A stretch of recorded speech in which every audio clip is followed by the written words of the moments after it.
À peine rentré de sa visite officielle à Dakar, le Premier ministre Anatole Collinet Makosso n'a pas tardé à reprendre le chemin du terrain.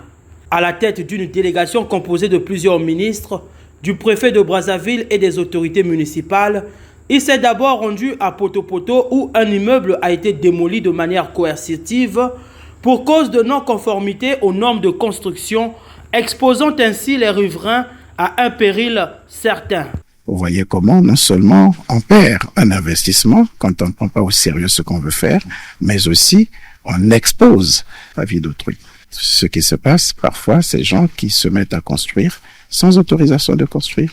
Mais nous pensons que les personnes qui s'engagent dans ce genre d'ouvrage à risque devraient répondre de leurs actes. Dans la continuité de cette descente, le chef du gouvernement s'est rendu auprès des familles récemment frappées par des pluies torrentielles. Le drame est lourd, 7 morts, plusieurs blessés et des sans-abri.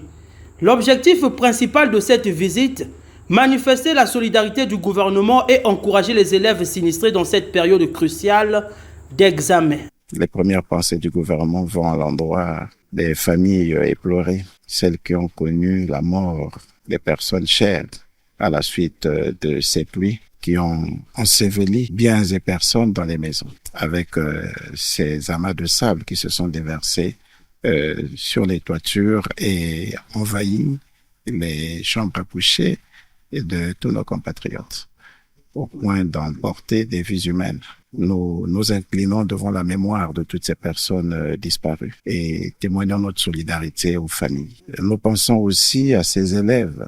Aller affronter le baccalauréat dans ces conditions, c'est assez difficile, c'est douloureux.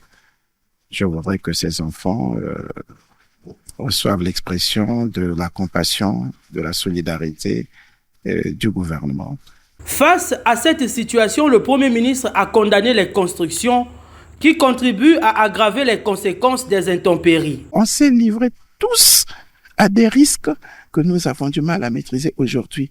C'est des situations que nous traînons depuis des décennies et nous sommes obligés de nous ressaisir, de nous asseoir. Vous nous voyez, nous sommes assistés de nos partenaires au développement. Vous avez les amis du PNUD qui sont avec nous, vous avez les amis de l'OMS qui sont avec nous, parce que l'heure est grave. Il nous faut prendre des décisions courageuses pour éviter que nous puissions être toujours en train de subir les mêmes situations. Cette visite de terrain s'inscrit dans le cadre des instructions données par le président de la République, très sensible à la douleur des populations.